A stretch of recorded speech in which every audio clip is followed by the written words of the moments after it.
What is going on, my home studio engineers? Thank you so much for checking out the Home Recording Network. And today I have some very important information to share with you. Mastering is BS some of the time. Well, at least that's what I learned recently, and I'm gonna prove it to you with some examples. But first, if you find this video helpful, please be sure to like and subscribe, as any support is super helpful to me as I grow my channel. But recently I discovered that a lot of these well-known mastering engineers are pulling the wool over our eyes and straight up ripping us off. And they're making a living doing this. A lot of these engineers and companies are sending us back much louder mixes, which can trick an amateur ear into thinking that they've done a great job with our tracks. But the reality is they've actually made them much worse. Now, I've been mastering my mixes and my clients' mixes for the last 5 years, but I'd be the first person to tell you that my strengths lie in tracking, editing, and mixing. So recently I decided to start outsourcing a little bit for the mastering portion of the production process. And this is so I can give clients a second option, and also because I've always felt like it's a great idea to get a second set of ears on a mix. So I set out on a search for a good mastering engineer, and I sent a mix to a ton of people. And these engineers range from professional mastering engineers that do work for labels to engineers like myself that work out of their home. And the results that I got back absolutely blew my mind, because it seemed like the more successful the engineer was, the worse the result. This really threw me for a loop, but it seemed like because these successful mastering engineers have so many projects going on, they just rushed through my master. And I paid some of these people a lot of money. Simply put, our songs are important to us. So if you're gonna send them to an outside mastering engineer, you have to make sure that it's someone you can trust. So I'm gonna show you how to listen to your masters properly so that you can tell if there's actually an improvement on your mix. Now, I set up a session comparing some of the masters I got back. So now let's take a listen and I'll show you exactly what I'm talking about.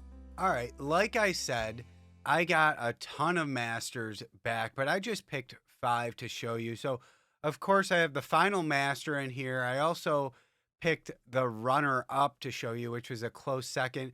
But then I have 3 masters, which were just a complete ripoff. And like I said, some of these are well-known engineers or well-known companies, and I'm not going to say who they are. But down at the bottom here, we have the original or final mix, which I'll just show you a clip of right now.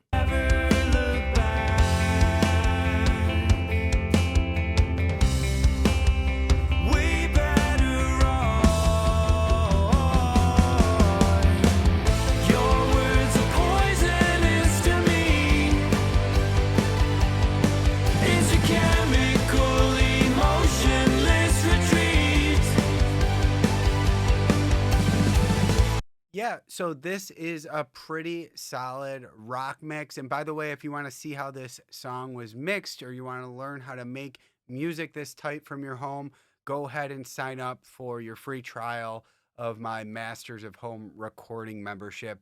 Links in the description, but let's move on here. The first thing you want to do when you get a master back is throw it in a session with the original mix. So, you can switch back and forth and listen to the differences in the products. But then you got to level match everything. So if we look, the original mix is at unity gain down here.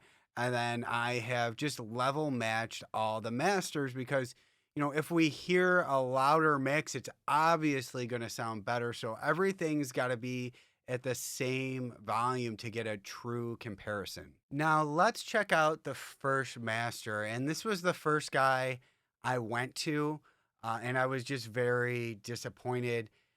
And the guy costs a pretty penny, but I figured he's well known. He's been a part of some big releases. He's mastered for labels. I figure he's probably worth it. So I happily paid the money and had him master the song. And what this guy did was just absolutely thin out my mix. And my mix, the kick is very upfront. You can feel a lot of the low end from the bass guitar. This guy thinned out all that low end and just brightened it up almost annoyingly. So I'll play his master and I'll switch back to the original occasionally, and just listen for how thinned out this is.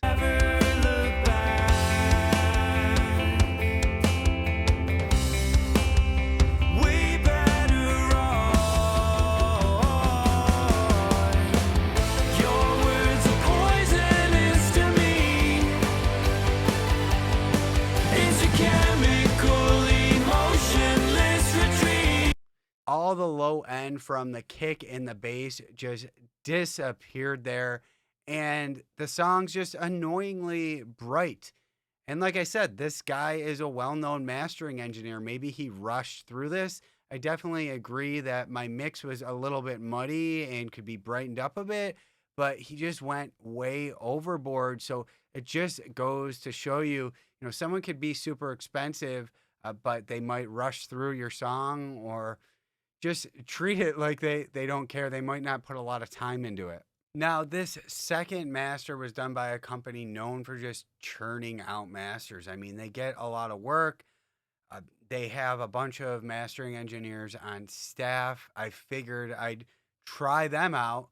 And the odd thing about this master is almost nothing is done to the master. It sounds virtually the same as my final mix. So let's check that one out.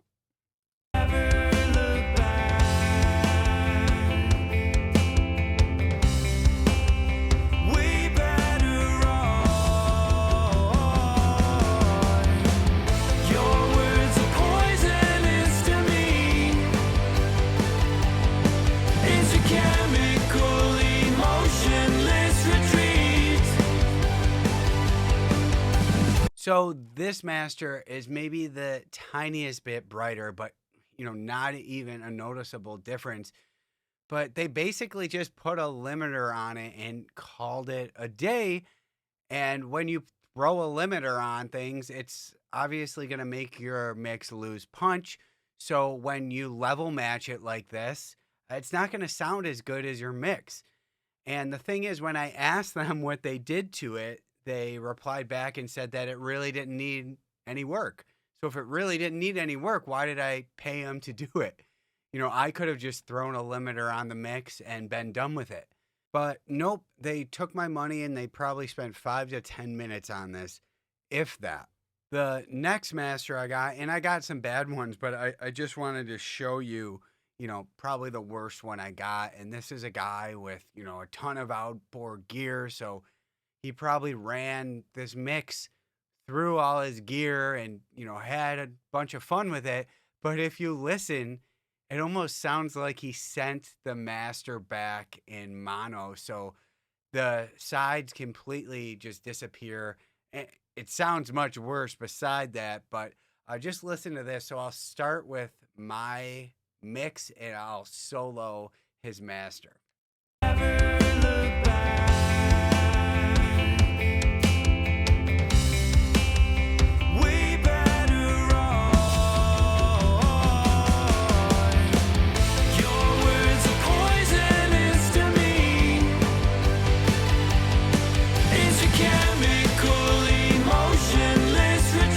Yeah, all the width completely disappears. I can tell that it's like overly processed with outboard gear, compressed and saturated, which the mix didn't really need. But like I said, that's probably the worst one I got back. So watch out, guys, if you see a mastering engineer out there and he's got a ton of outboard gear and all those gadgets, he might not know how to use it. Again, let me just play you the beginning of that chorus. Once the chorus hits, you hear the compressor hit super hard, and the music just dips down a little bit. It sounds so unnatural.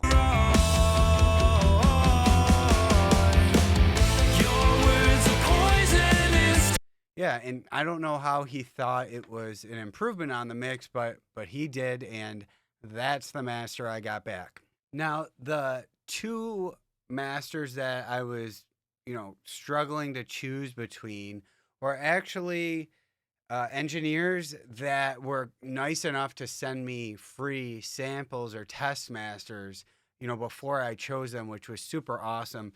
And I'll leave a link to both of them if I can find their information. I know I got Bobby's, but I'll leave a link for them. So the two that I was choosing between, these guys are the real deal, and they're both awesome to deal with. And I believe they both have day jobs. So it just goes to show you there are people, working out of their homes that don't do audio full time that are more talented and probably put in more effort than the people working out of the big studios. So this runner up here was definitely an improvement on the mix, and it was real hard to choose between these guys, but let's take a listen to the runner up here.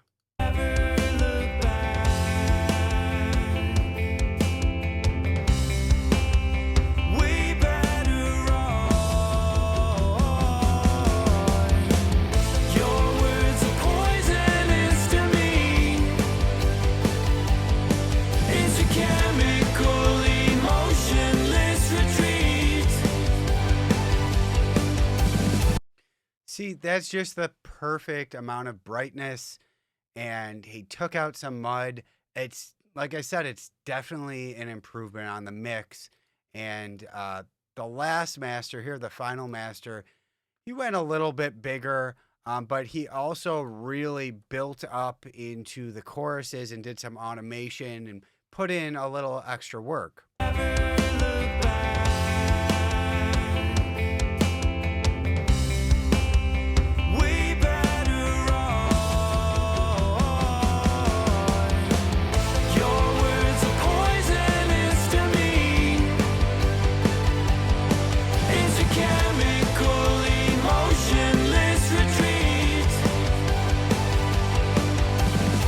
See, my mix sounds a little dull in comparison to that master, which is great because I got a master back that was an improvement on my mix, and it brought some life to the song. And he still kept the low end intact and all that good stuff. So this is a guy I would definitely recommend. His name's Bobby Balow, and I think his studio name is Raytown Productions, I believe. And he also has his own YouTube channel, which again, I'll leave a link to all that in the comments. But if you're looking for someone, to trust with your mixes, he's definitely a great guy to work with. I hope that makes you guys think a little bit if you're, going to choose a mastering engineer. There's great people out there that aren't as successful as the well-known guys, and the well-known engineers might not give a crap about your music. They might just rush through it. They might be focused on, bigger bands that they're mastering and that sort of thing. So if you have any more questions for me, feel free to reach out, and thanks for watching. Hey guys, if you like this video, be sure to download your free Ultimate Home Studio Mix Guide with your go-to EQ and compression settings for all your tracks. And also be sure to register for my free online mix training that I hold a couple times a week so that you can learn how to make radio quality music from your home without breaking the bank.